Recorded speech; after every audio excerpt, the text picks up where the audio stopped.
Per entendre de veritat com funciona un país és clau entendre'n els pilars i avui ens endinsem en un dels més importants, el poder judicial. És al cap i a la fi el mecanisme que garanteix que les regles del joc, les lleis, s'apliquin de la mateixa manera per a tothom. Vinga, anem a veure com ho fa. Pensem-hi un moment, qui decideix realment què vol dir una llei quan hi ha un conflicte? Aquesta pregunta ens porta directament al cor del poder judicial i avui el que farem és explorar exactament com funciona aquest sistema a Espanya. El nostre recorregut d'avui tindrà 5 parades. Primer, definirem què és el poder judicial. Després, veurem quins són els principis que guien els jutges. Seguirem dibuixant el mapa dels tribunals, coneixerem els seus òrgans clau i al final arribarem a l'àrbitre suprem de tot el sistema. Som-hi, doncs. Comencem pel principi de tot. Què és exactament això del poder judicial? Doncs bé, segons la Constitució, el poder judicial té una missió molt clara: agafar les lleis i aplicar-les per resoldre conflictes. I, molt important, assegurar que les sentències es compleixin. Aquesta feina, aquesta autoritat, recau exclusivament als jutges i magistrats. Una manera molt senzilla de veure-ho és aquesta. Mentre el poder legislatiu, o sigui els parlaments, són els que creen les lleis, el poder judicial s'encarrega d'interpretar-les i aplicar-les en casos concrets. No s'inventa les normes, sinó que les fa efectives en el dia a dia. D'acord, ja sabem què és el poder judicial. Ara parlem de les persones que el fan funcionar, els jutges i magistrats. La seva feina es basa en 5 principis, que són, podríem dir, la columna vertebral de tot el sistema. El primer, i potser el més important, és la independència. Què vol dir això?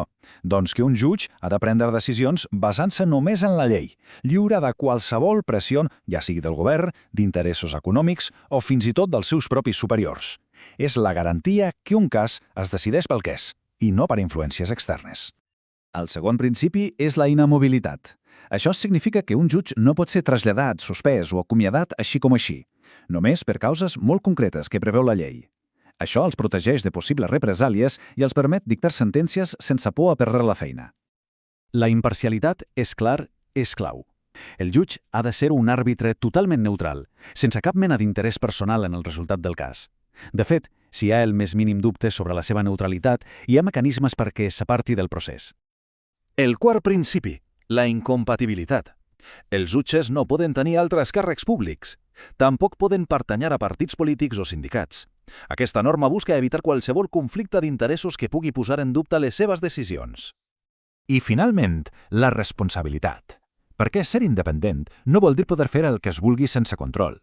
Els jutges són responsables dels seus actes i poden enfrontar-se a conseqüències penals, civils o disciplinàries si cometen errors greus o delictes fent la seva feina.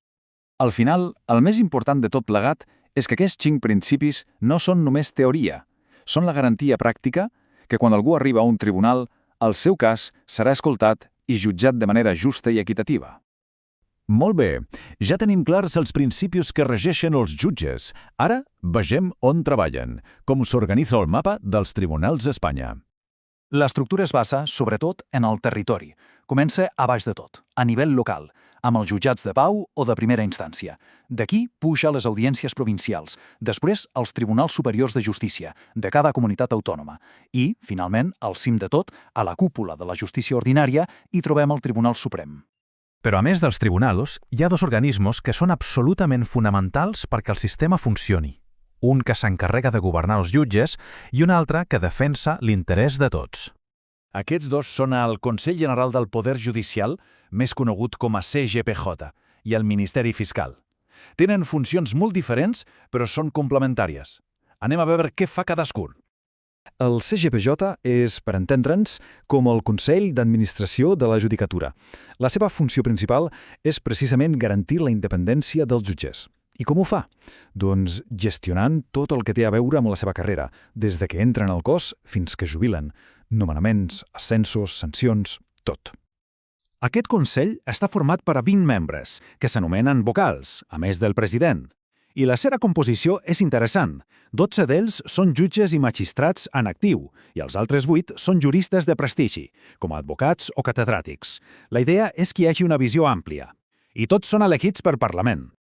D'altra banda, tenim el Ministeri Fiscal, i atenció aquí, perquè és un detall important, no forma part del Poder Judicial, sinó que hi col·labora. La seva missió és representar l'interès públic en els processos. Per exemple, en els casos penals, són els fiscals els qui exerceixen l'acusació en nom de tota la societat. I per anar acabant aquest recorregut, arribem a un òrgan que, tot i que està fora de l'estructura dels tribunals ordinaris, té un poder enorme. Parlem del Tribunal Constitucional. El seu paper es pot resumir perfectament amb aquesta frase. És l'intèrpret suprem de la Constitució, la llei més important de totes. Si hi ha un dubte sobre si una nova llei s'ajusta o no a la Constitució, aquest tribunal és qui té l'última paraula. Les seves funcions són absolutament crucials. Pot declarar que una llei és inconstitucional i, per tant, eliminar-la. Protegeix els drets fonamentals de la ciutadania a través del recurs d'empara.